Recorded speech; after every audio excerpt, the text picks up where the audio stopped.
میرا جینا میرا مرنا الہی تیری خاطر ہو.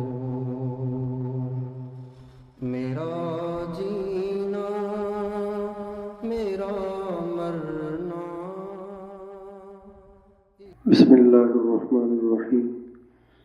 نحمده ونصلي ونسلم على رسوله الكريم وعلى آله وأصحابه أجمعين، أما بعد. فأعوذ بالله من الشيطان الرجيم. بسم الله الرحمن الرحيم. ومن يعظم حرمات الله ومن يعظم شعائر الله فإنها من تقوى القلوب. سبحان ربك رب العزة عما يصفون وسلام على المرسلين والحمد لله رب العالمين. اللهم صل على سيدنا محمد وعلى آل سيدنا محمد وبارك وسلم.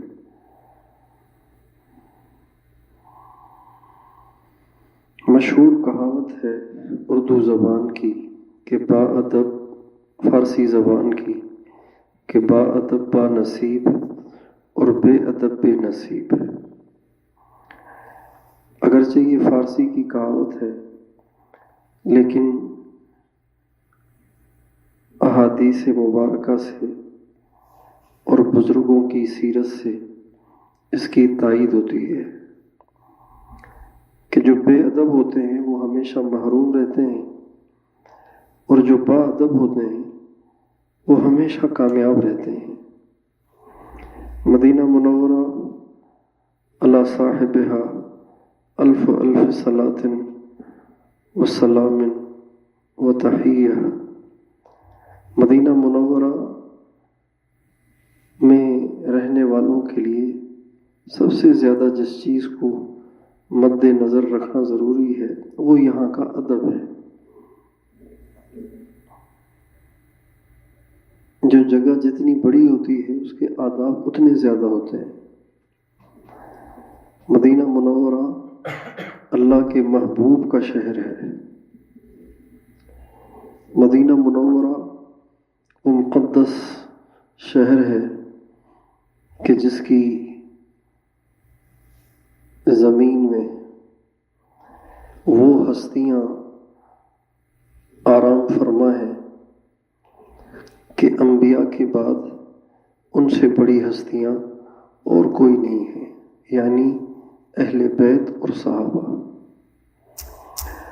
اور مدینہ منورہ وہ مقدس شہر ہے کہ جس میں سرکار دو عالم سرور کونین وجہ کائنات رحمت دو جہاں حضرت محمد مصطفیٰ احمد مجتبیٰ صلی اللہ علیہ وآلہ وسلم جلوہ افروز ہیں.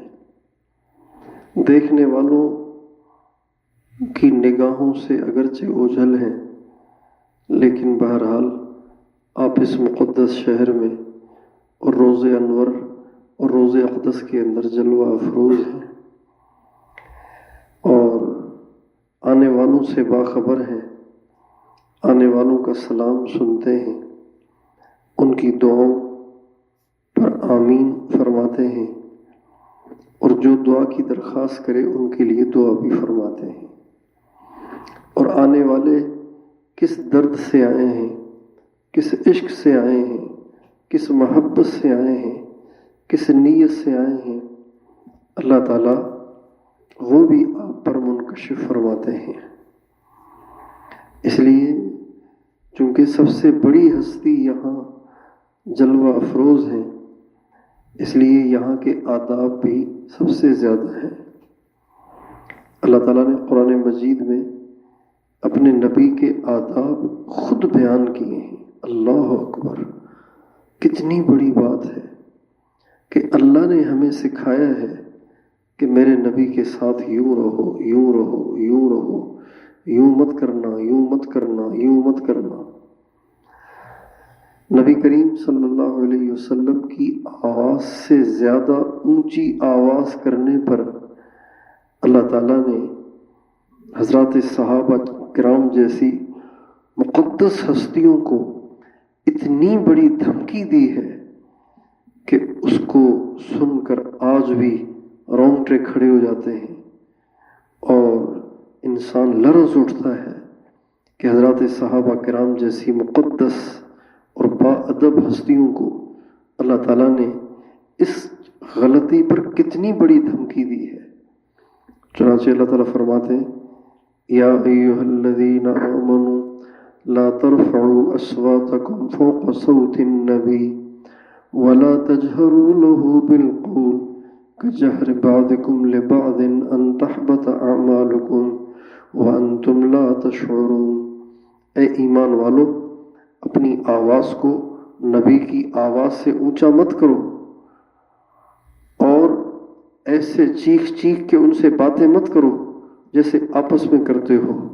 اگر تم ایسے کرو گے ان تحبط اعمالکم وانتم لا تشعرون، تمہاری زندگی کی ساری نیکیاں، محنتیں اور اعمال برباد ہو جائیں گے اور تمہیں پتہ بھی نہیں چلے گا۔ صرف آواز کو آپ علیہ السلام کی آواز سے اونچا کرنے پر یہ دھمکی اللہ تعالیٰ نے سنائی ہے، اور سنائی ہے صحابہ کو۔ تو ہم تو کس باغ کی ہم گاجر مولی ہیں کہ ہم پھر جیسے چاہیں رہ لیں اور جیسے چاہیں کر لیں۔ اس لیے مدینہ منورہ ادب کی جگہ ہے، آداب کی جگہ ہے۔ یہاں وہ انسان پا کے جائے گا جو سہما رہے گا، ڈرا رہے گا، اللہ کے نبی کی ہیبت سے اس کا دل ہر وقت مرعوب رہے گا، وہ مدینے میں کچھ پائے گا۔ اور جو بے باک ہو کے چلے گا، چیختا رہے گا، کہے لگاتا رہے گا، غفلت میں رہے گا، باتیں کرتے رہیں گے، چیخ چیخ کے ایک دوسرے کو بلاتے رہیں گے اور دھم دھم کی آوازیں نکال کے بھاگتے رہیں گے جوتوں سمیت، تو ایسے لوگ یہاں سے خالی جاتے ہیں، بلکہ جو پہلے کچھ کیا ہے وہ بھی لٹا کے جاتے ہیں۔ اس لیے اس مقدس شہر میں بزرگوں نے لکھا ہے کہ اگر تھیلے سے جوتی نکال کے زمین پہ رکھنی ہے تو بھی زمین پہ پھینکنی نہیں ہے، سکون سے رکھنی ہے، اس لیے کہ یہ وہ سرزمین ہے کہ جس میں سرکار دو عالم جلوہ افروز ہے۔ یہ وہ مٹی ہے کہ جس پہ سرکار کے ہزاروں قدم لگے ہوئے ہیں۔ یہ وہ مٹی ہے کہ جس پہ صحابہ کے ہزاروں قدم لگے ہوئے ہیں۔ یہ وہ مٹی ہے کہ جس پہ اہل بیت کے ہزاروں قدم لگے ہوئے ہیں۔ اس لیے مدینہ ادب کی جگہ ہے، یہاں ادب کی بڑی ضرورت ہے۔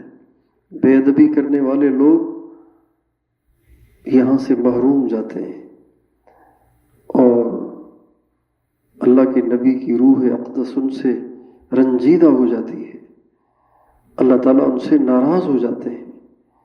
اس لیے بزرگوں نے لکھا ہے کہ ایک شخص یہاں آئے ہوئے تھے تو دہی خریدی دکان سے تو وہ کھٹی نکلی، تو کہنے لگا مدینے کی تو دہی بھی کھٹی ہے۔ رات کو نبی کریم صلی اللہ علیہ وسلم کی خواب میں زیارت ہوئی، اور آپ صلی اللہ علیہ وسلم جب کسی کی خواب میں تشریف لائیں تو وہ آپ ہی ہیں، وہ کوئی شیطانی وسوسہ نہیں ہے، وہ آپ صلی اللہ علیہ وسلم ہی ہیں۔ چنانچہ آپ علیہ السلام اس کے خواب میں تشریف لائے اور آپ غصے میں بھرے ہوئے تھے اور آپ فرما رہے تھے تو میرے مدینے کی دہی کو کھٹا کہتا ہے، نکل جا میرے مدینے سے۔ یہ فرمایا اور خواب ختم ہو گیا، اس شخص کی آنکھ کھل گئی۔ اب بتائیے، جیسے اللہ کے محبوب نکال دیں اپنے شہر سے، اسے کون رکھ سکتا ہے؟ چنانچہ وہ شخص بہت پریشان ہوا اور اس زمانے میں جو بزرگ تھے ان کے پاس گیا، کیا کروں؟ ان کا بھائی جانا پڑے گا، مدینہ چھوڑنا پڑے گا۔ چنانچہ اس کو مدینے کو چھوڑنا پڑا۔ اس لیے اس سرزمین کے کوئی جانور بھی ہے نا، اس کا بھی ادب ہے، کوئی بلی ہے نا، اس کا بھی ادب ہے کہ وہ بلی مدینے کی ہے۔ یہاں کے درخت اور پودے، ان کا بھی ادب ہے کہ وہ مدینے کے ہیں۔ یہاں کی مٹی کا بھی ادب ہے کہ یہ خاک مدینے کی ہے۔ یہاں کے فرش کا ادب ہے، یہاں کے کام کرنے والے خدام کا ادب ہے۔ بہت سے لوگ یہ جو یہاں کھڑے ہوتے ہیں خدمت گزار یا امر بالمعروف والے شرطے، ان سے الجھتے رہتے ہیں، ان سے الجھتے رہتے ہیں۔ نہیں بھائی، یہاں کسی سے نہیں الجھنا چاہیے۔ یہ مدینہ ہے اور یہاں کا رہنے والا ہمارے سر کا تاج ہے، اور وہ ہمارے لیے بہت ہی معزز اور محترم ہے۔ ہم تو مدینے میں کوئی کتا بھی ہو تو اس کا بھی احترام کریں گے اور اس سے بھی محبت کریں گے کہ یہ میرے نبی کے شہر کا ہے، چاہے جائے کہ یہاں کے رہنے والے مسلمان چاہے گناہ گار ہی ہوں، چاہے ان میں کمیاں ہی ہوں، پھر بھی ان سے درگزر کرنا اور ان کی برداشت کرنا اور ان سے مسکرا کے ملنا اور ان کا خیال کرنا اور ان سے کسی بات میں نہ الجھنا۔ وہ اگر کہہ رہے ہیں اس طرح منہ کر کے دعا کرو، اس طرح منہ کر کے دعا کرو، تو بھائی تھوڑی دیر کے لیے اس طرح منہ کر لیا کریں، کیا بات ہے اس میں؟ اگر وہ کہیں یلا یلا چلتے رہو تو چل پڑے۔ اور اگر آپ کھڑے ہوئے ہیں اور انہیں دھکا دے دیا تو ان کو گھور کے نہ دیکھیں، ان کو گھور کے نہ دیکھیں، وہ مدینے کے ہیں، ان کو گھور کے نہ دیکھیں۔ یہ مدینہ ہے، یہاں کی ہر چیز کا احترام ہے۔ کہتے ہیں کہ مجنوں کو کسی نے دیکھا کہ ایک دفعہ کتے کو گود میں بٹھا کے وہ اس کو چوم رہا، اس کے پاؤں چوم رہا تھا، تو کسی نے کہا یہ کیا کر رہے ہو؟ کہنے لگا یہ کتا عام کتا نہیں ہے، یہ میری لیلا کا گھر جس گلی میں ہے، یہ اس گلی میں کبھی کبھی جاتا ہے۔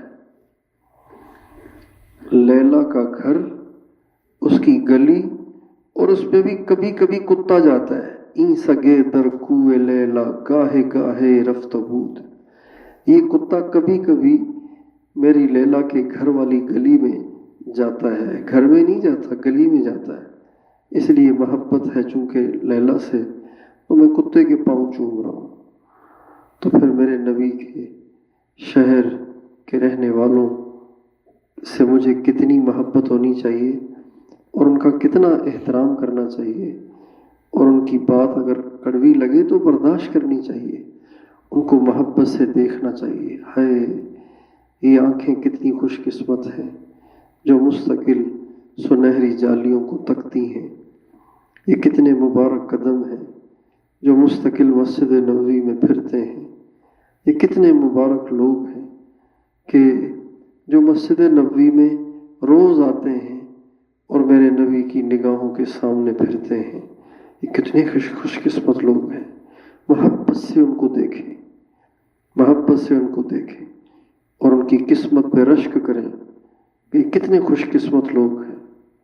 اے کاش کہ مجھے بھی اللہ تعالیٰ اس مقدس سرزمین میں قبولیت والا کچھ وقت گزارنے کی سعادت عطا فرمائے اور زندگی کے آخری ایام کو یہاں گزار کر جنت البقیع کی خاک میں جا کے خاک ہو جانے کا شرف عطا فرمائے۔ اس لیے یہاں کی ہر چیز کا ادب، ہوٹلوں کا بھی ادب، ہوٹل پہ کام کرنے والے پاکستانیوں کا بھی ادب، چونکہ پاکستانی تھے وہ، اب یہاں ہیں وہ، لہٰذا ان کا بھی احترام ہے، مدینے کا ہے۔ ہمارے پاکستان میں کوئی ہمیں کھجور پیش کرے کہ بھی مدینے کی ہے، ہم آنکھوں پہ رکھ لیتے ہیں اور گٹلی کو سنبھال کے جیب میں رکھتے ہیں، اور جب مدینے میں آتے ہیں تو مدینے والوں کی بے حرمتیاں کرتے رہتے ہیں۔ کتنی ناسمجھی کی بات ہے یہ۔ ہر چیز کا ادب، یہاں کی کسی اینٹ کو بھی ٹھوکر نہ مارے، مدینے کی ہے، اور بہت زیادہ باادب اور محتاط بن کے رہیں۔ اللہ تعالیٰ اپنے بارے میں کوتاہیاں برداشت کر کے درگزر فرما دیتے ہیں، لیکن اپنے محبوب کے بارے میں اللہ تعالیٰ بہت غیرت مند ہے۔ دیکھیں نا، اللہ تعالیٰ یہ نہیں کہہ رہے کہ اگر مسجد میں کوئی زور سے بولے گا اس کے اعمال برباد کر دوں گا۔ مسجد اللہ کا گھر ہے، اللہ فرما رہے میرے نبی کی آواز سے اونچی کر دو گے ساری زندگی کی نیکیاں تباہ کر دوں گا۔ اللہ تعالیٰ یہ نہیں فرما رہے بیت اللہ میں زور سے بولا تو گونگا کر دوں گا تمہیں، زبان کھینچ لوں گا تمہاری، اعمال برباد کر دوں گا، یہ نہیں فرما رہے۔ میرے نبی کی آواز سے اگر تمہاری آواز اونچی ہو گئی تو میں تمہارے سارے اعمال برباد کر دوں گا، کنگال کر دوں گا، تمہیں خالی ہاتھ کر دوں گا۔ اس لیے یہاں بہت زیادہ باادب رہیں، محتاط رہیں، درود شریف کی کثرت کریں، چلتے پھرتے لیٹے بیٹھے درود پاک اپنی زبان پہ رکھیں، درود پاک اپنی زبان پہ رکھیں۔ کئی لوگ ہیں جو یہاں رہتے ہوئے 15 20 ہزار تک درود شریف پڑھ لیتے ہیں، بعض اس سے بھی زیادہ پڑھ لیتے ہیں۔ تو اس لیے درود پاک کی کثرت کریں اور زیادہ سے زیادہ مراقبہ کریں یہاں پہ، اس تصور کے ساتھ کہ سرکار دو عالم رحمت دو جہاں حضرت محمد صلی اللہ علیہ وسلم کے قلب اطہر سے فیض نکل کر جن سے میری بیعت ہے ان کے دل کے واسطے سے میرے دل میں وہ فیض آ رہا ہے، میرا دل روشن ہو رہا ہے اور میرا دل کہہ رہا ہے اللہ اللہ اللہ۔ بس زیادہ سے زیادہ مراقبہ کریں، ہر وقت حضور کی یاد میں رہیں، اور یہ چمکیلی دکانیں اور بلند و بالا بلڈنگیں ان کو نہ دیکھیں، نگاہوں کو نیچے رکھیں، حضور کے زمانے والے مدینے کو اپنے تصور میں رکھیں۔ وہ مدینہ مٹی ہی مٹی، دھول ہی دھول، میرے نبی یہاں پھرتے تھے، آتے تھے، جاتے تھے، صحابہ ہوتے تھے، صحابہ کے بچے ہوتے تھے، سبحان اللہ۔ ہزاروں دفعہ یہاں حضرت جبریل آئے اس شہر میں، ایک دفعہ نہیں، ہزاروں دفعہ حضرت جبریل آئے، ہزاروں دفعہ قرآن اترا، سبحان اللہ۔ حضرت میکائیل کتنی دفعہ یہاں تشریف لائے، اور ہمارے نبی کا ارشاد ہے دنیا کی آبادیوں میں سب سے آخری آبادی جو قیامت کے قریب ختم ہوگی وہ مدینے کی ہے۔ دنیا کے سارے شہر پہلے تباہ ہوں گے، قیامت کے دن سب سے آخر میں مدینہ منورہ کی آبادی ختم ہوگی۔ جب قیامت قائم ہوگی، جب زلزلہ آئے گا، دنیا تہس نہس ہو جائے گی، تو ساری دنیا پہلے برباد ہوگی، مدینہ اس کے بعد غیر آباد ہوگا، اس کی عمارتیں اس کے بعد گریں گی۔ ہمارے نبی کا ارشاد ہے کہ مدینہ بھٹی ہے، مدینہ بھٹی ہے، یہ کھوٹے لوگوں کو یہاں سے نکال دیتا ہے۔ اس لیے اللہ تعالی ہمیں اس مبارک شہر کی قدردانی عطا فرمائے اور اس کا استحضار عطا فرمائے، اور ہر وقت حضور کے زمانے کے مدینے کو اپنے دھیان میں رکھنے کی توفیق عطا فرمائے۔ وآخر دعوانا ان الحمد للہ رب العالمین۔